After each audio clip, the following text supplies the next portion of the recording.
If you could give your pet one last meal to remember, what would it be? But more importantly, why?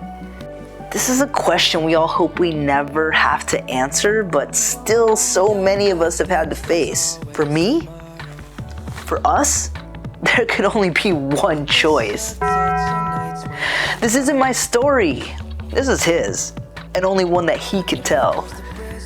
Since it's been a few years since that last day, today, I get to see him once more as he takes us back in time to show how the power of love and the smallest moments can have the biggest meaning. First stop, 2014.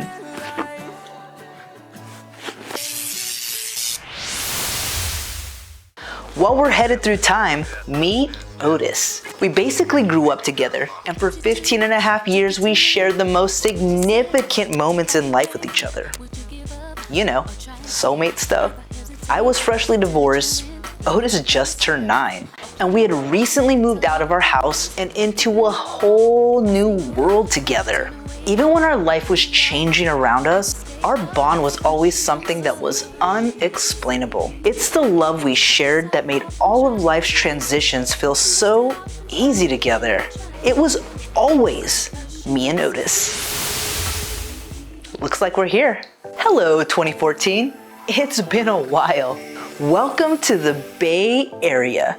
It's where we lived for the majority of our life together. So let's take a peek into the past. You see, I would get home around 5 p.m. from work, take him for his walk, watch some true crime, walk a little more, and head off to bed. That was basically the routine, and it worked perfectly for us. It gave us a sense of stability, which was something we were trying to rebuild after my divorce. A couple times a month we would go through this same routine, but instead of heading off to bed, I would have to work late. These late nights ended up becoming some of his favorite nights. Why, you ask? Because he knew I felt bad for leaving, which meant he knew I'd apologize. Every time I'd come home, I'd have to make a special stop just for him. He knew when I walked through that door, I'd be holding that beautiful brown bag filled with all those delicious burrito supremes and chalupas, and he'd get so excited. It basically became his love language, and he thought I was the best mom ever. Who else would bring Taco Bell home just for their dog? Yeah, the best parent. I was like the mom that showed their children love with food, and he felt so loved. Coming home late was always forgiven instantly. Wait, do you think I went out and bought Taco Bell home just for him? Okay, we may have just seen his perspective, which I love, but quick note on what actually took place. He may have thought I was working late, but a few times a month, I would go hang out with my friends. On my way home, I would drunkenly crave Taco Bell, and I would always ask my Lyft driver to make a special stop. Yeah, I was that person. But it was exactly what I needed at that moment. Those late night routines went like this. I'd walk in the door, give him tons of love, take him for a walk, plop on the bed, devour everything in that bag, then drift off to sleep. When I would wake up the next morning, any food that I didn't get to would have been gotten. Any chance of a next day hangover meal would be gone.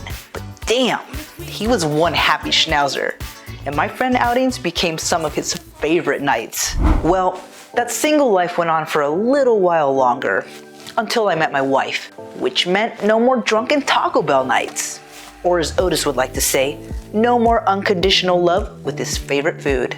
Okay, on occasion, maybe 1 or 2 of those nights may have occurred, but when they did, he would be so psyched. I don't want to leave, because I know what happens next. But we have to go to 2021. This is the year I always feared in the back of my mind. I mean, I didn't know that it would be this specific year, but I knew that this day would come one day. I remember sitting in the parking lot at the vet, and he had just told me exactly what I never wanted to hear.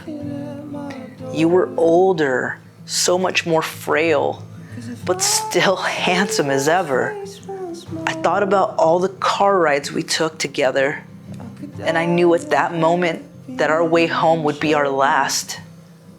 I sat there with him and cried so hard. I didn't want to have to make this decision. I never, ever wanted to. But I promised that I would always do right by him. That day, we headed home one last time. I had to make the worst day of my life be the most loving and amazing day of his. Choosing his last meal was the easy part. It was probably the only time I ever headed to Taco Bell crying like a baby. But when I brought home that beautiful brown bag of deliciousness, he knew exactly what it meant. Mom loves me. Now all is forgiven. At that moment, I thought that was his perspective, like it always was in the past.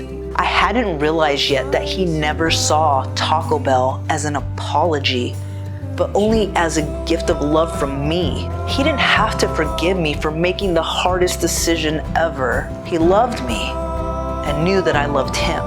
And damn, he devoured that Taco Bell like he was 9 years old again.